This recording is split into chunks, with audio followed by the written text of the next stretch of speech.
Well, just look at this behind me. What a wonderful setting for an evening's fishing. And you know what? I wasn't even supposed to come here. Now, there's going to be loads of people watching this that know exactly where this is. And it's just such a wonderful place. It's the River Trent, and this wonderful piece behind me is Collingham Weir. Now, originally I was coming out for a quick overnight session, going carp fishing. I've been working up north, out with the lads this evening, thought we'll do a bit of carping, but some lads have got this booked and they cancelled. Let Dave know, and it became available. So we've come up for an evening's barbel fishing instead. I've got to say that I'm massively excited because it is such a wonderful piece of water. There's a lot of barbel here and some pretty big ones too. Now, we finished work about 6:30, dashed over here as well. Dave, Matt, and of course myself, got into the pegs about 7:30, just about got the rods out. Matt was first to get his rod out. And you know what? Before Dave and I had even had a chance to cast out, bang, he's away. Epic action and a little barbel caught very, very quickly. Wasn't long before Dave had one too. He's landed one fishing off the corner of the weir up there. And me, I've had a bit of a nightmare so far. I've not caught anything yet, but I'm still confident. Now, there's a lot of flow coming through here, even though there's not that much water in. I've got a 5-ounce lead and it wasn't holding bottom, but I fixed the problem. The rods are out, and fingers crossed now we'll get a barbel or two. The target is to see if we can beat our PB. I think Dave's is 12, Matt's is 10 something, mine's 10 something as well, so you never know. So you're going to come on this adventure with us. We've got nothing scripted, nothing planned, go with the flow, see what happens.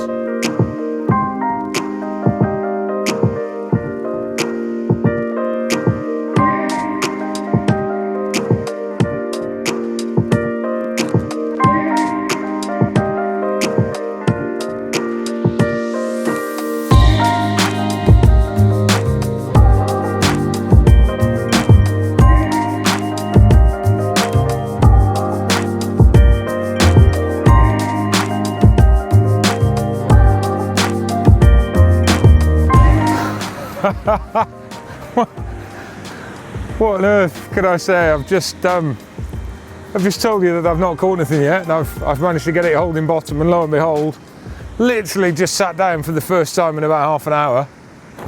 It's rattled off. Absolute blister intake, and that's one of the great things about barbel. You know, there's no messing with the take on them.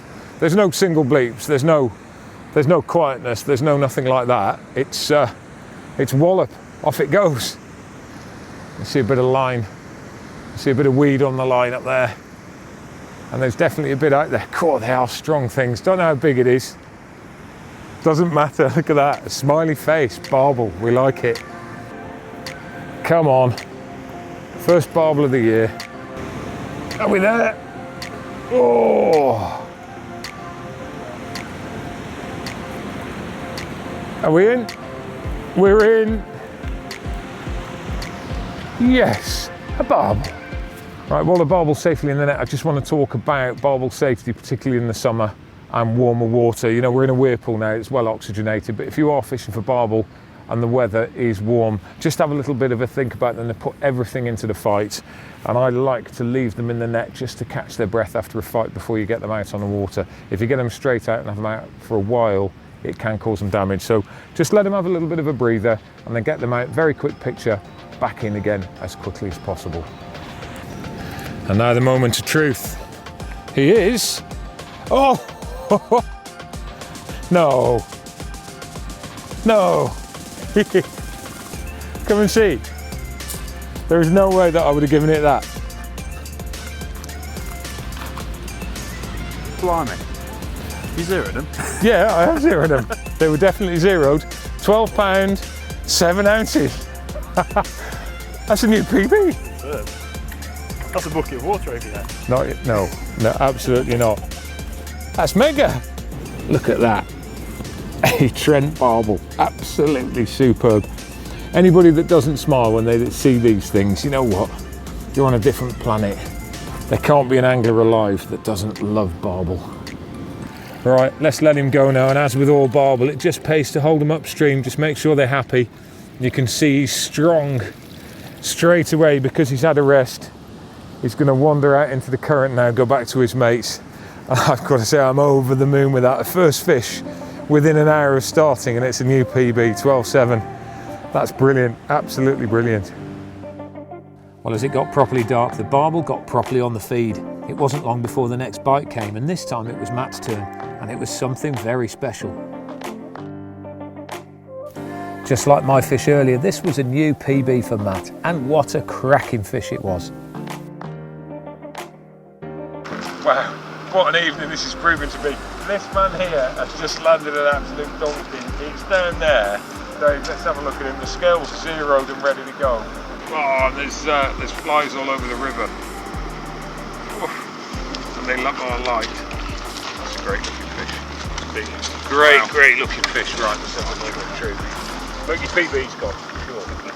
There's no question about that. The PB is definitely gone. And the proof is in the pudding. It's coming back at 11.4. PB? PB. Well, thank you. Get in. Wow, what a fish. Absolutely over the moon. New PB. Wow.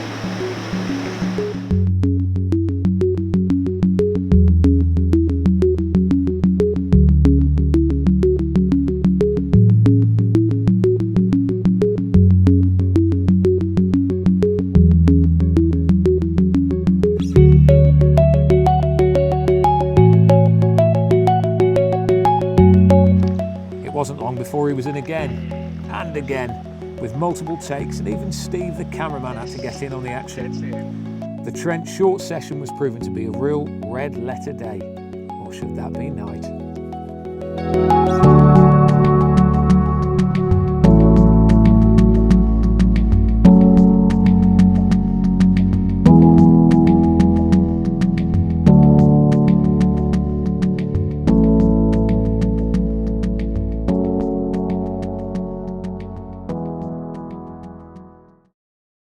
It's morning time now, and I've got to say it was an absolutely brilliant night last night.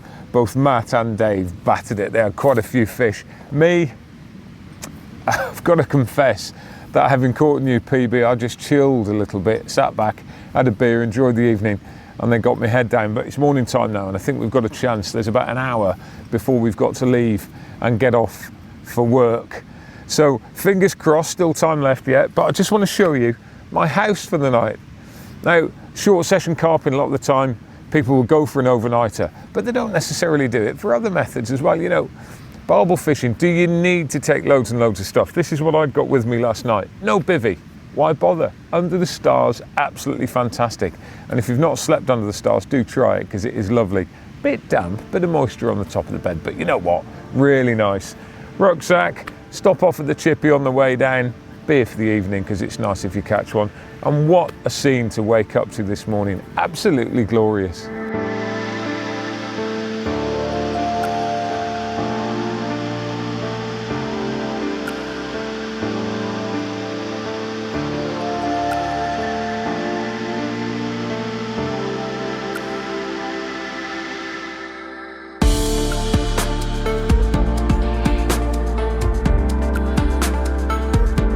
Right, I just want to look at some of the barbel baits that we've been using for this absolutely fantastic session. Remember, quick overnighter, 20 odd fish between us. 2 of us reeled in through the night because the action was too much. It's been absolutely brilliant, and the fish can't actually keep away from this stuff. So let's have a quick look at the big fish river range from Dynamite. Now there's a number of things that we've got. For a start, ground baits. Now these river ground baits are specifically designed for rivers. They're heavy, so they sink down to the bottom pretty quickly. They bind well, so if they're going either in a feeder or moulded round a lead or a method feeder, they'll sit down on the deck and they're going to get to where you need them to be.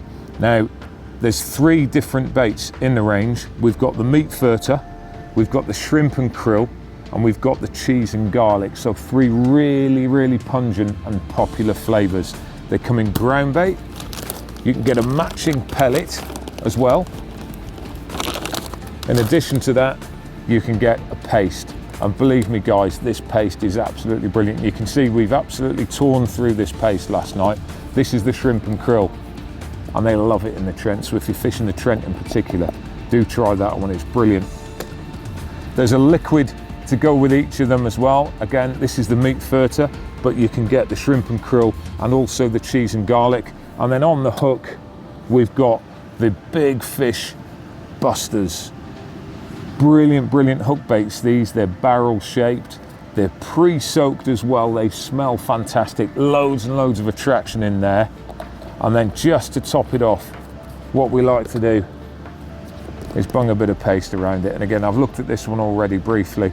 Stick a bit of paste around the hook bait. You've got the best of both worlds. You've got really attractive, really smelly baits. They'll break down slowly on the bottom with the paste.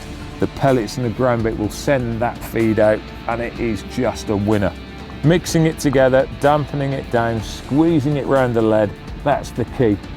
Longish hook links, big baits as well, big bags of barbel. Well, I'm afraid that's it. And I was so desperately hoping to show you a fish this morning in the light, but it's just not happened since the sun has come up. The other two, well, they've already legged it. I've been hanging in till the last minute, but looks like it's just not going to be this morning. But what an evening and night's fishing we had. Almost 20 fish between us. Even the cameraman got in on the action too. There were that many bites. We've had 3 personal bests. What a venue, what a night, and what a fish. The barbel, you've got to love it.